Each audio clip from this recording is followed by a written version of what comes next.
Welcome to the lesson 5 of the Advent of SysML v2.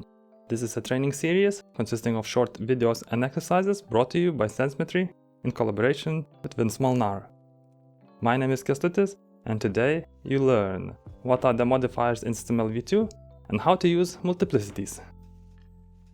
You have already seen the keyword abstract in some previous lessons. Now it's time to learn what it really means. In SysML, both definitions and usages can be either abstract or concrete.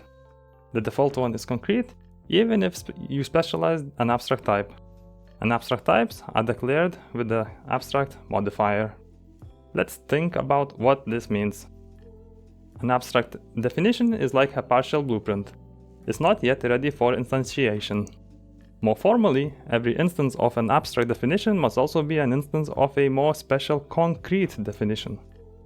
For example, if we declare cargo bay as abstract, we cannot have an instance that is not also a magical cargo bay or some other concrete specialization of cargo bay. An abstract usage works similarly, but is perhaps even more useful. An abstract usage cannot have a value that is not also a value of a concrete subset. This way, we can model what's called a derived union. An abstract usage will be exactly the union of all its subsets, since it cannot have any other value. Look at the figure. Usage reindeer is declared abstract with exactly 9 values. We then enumerate all 9 reindeer, Dasher, Dancer, Prancer, and so on, as subsets.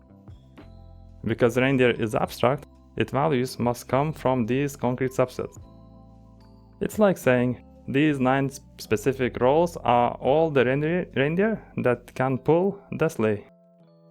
So, in summary, use abstract definitions if your type is just a skeleton meant to be refined. Use abstract usages to create a union of all their subsets. You've also seen the keyword ref before. It's short for referential. Usages can be either composite or referential.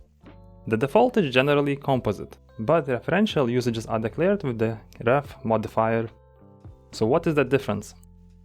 A composite usage means that a composing type owns the value. Think of it as a part-whole relationship.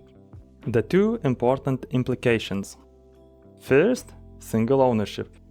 Values of a composite usages cannot be values of another composite usage unless they are owned by the same thing. For example, the cargo bay of a sleigh cannot be the cargo bay of another sleigh, but it could be one of the compartments of the same sleigh if we model it that way. Second, destruction. When the lifetime of a composing thing ends, the composite part ends too. In other words, when the sleigh ceases to exist, the cargo bay will also cease to exist. The other way is equally true. The sleigh cannot cease to exist until cargo bay exists. In contrast, a referential usage is just a reference to a value with none of these consequences. Look at the figure. Santa is modeled as a referential item. Santa exists independently of the sleigh. When the sleigh is destroyed, Santa continues to exist. The takeaways? Use composite usages when the type should own the value and their lifetimes are linked. Use referential usage when something else owns the value, but you also need to refer to it. Let's talk about variables and constants. A variable is called a variable because its value may vary. In other words, they can be described as a function of time. Almost every structural usage in SysML is a variable. We'll discuss behaviors in a later episode, but some are not intended to change over time. These are constant variables, which can be declared with a constant modifier. A constant is still a variable, it just does not change its value, and it cannot be changed externally either. Look at the figure. The reindeer definition has 2 attributes. The attribute energy level can and should change. After all, reindeer get tired during their journey and need rest to recover energy. However, nose color is declared as a constant attribute. It will never change throughout the lifetime of the reindeer. Rudolph's nose will always be red. So, to sum up, use a constant usage when the value is not supposed to change or to be changed. Now, let's dive into one of the most important features of a usage. It's multiplicity. Multiplicity specifies how many values of an instance of the owning type may have for that usage at any given time. For example, each sleigh may be pulled by 9 reindeer. That's a multiplicity of 9.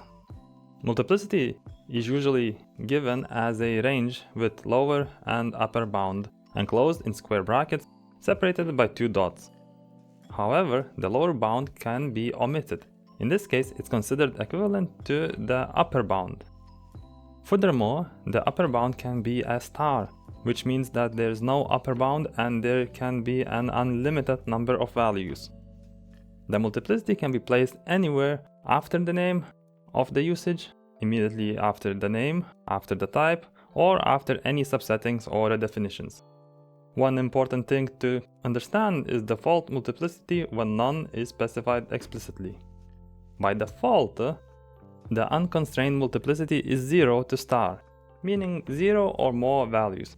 However, if all the following conditions are true, the default is 1 to 1, exactly one value.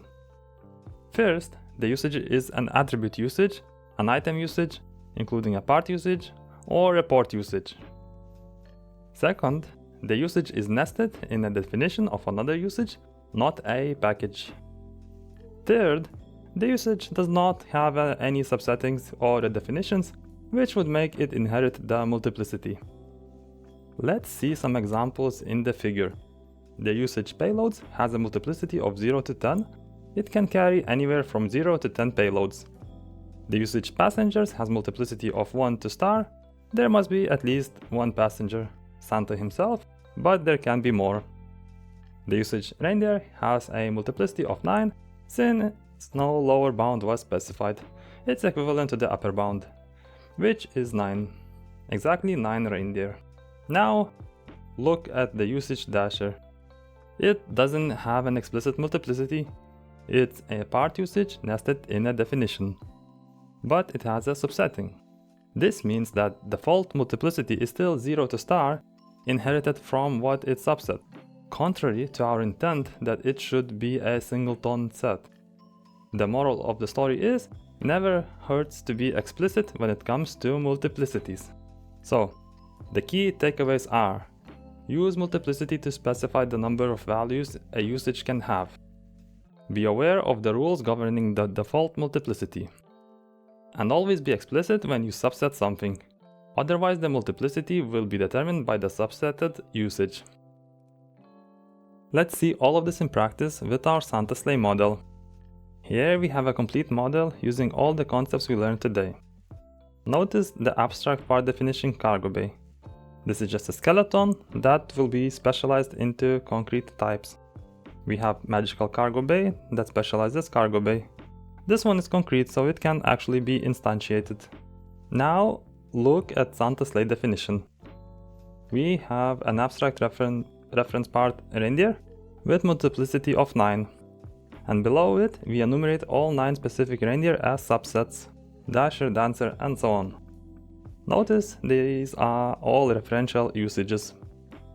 The actual reindeer exists independently, and the sleigh is just references them. We also have the cargo bay as a composite part. It's an integral part of the sleigh, owned by it. And we see various attributes in the reindeer definition.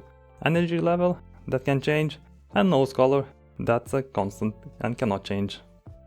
So there you have it, an abstract and concrete types, composite and referential usages, constants and multiplicities, all working together in real model. You now know almost everything about definitions, usages and specializations. It's time to put this knowledge to work. Today's challenge has several tasks to complete on the Santa sleigh model. You can find these requirements described in more detail in the blog post. The solution to yesterday's challenge is now available on the Syside Cloud platform. Share your results in the community forum and feel free to ask any question about this or any past lesson. Links and information how to access Syside Cloud platform are in the video description below. Subscribe to our YouTube channel, click on the bell icon to get notified about future lessons. Take care and happy modeling!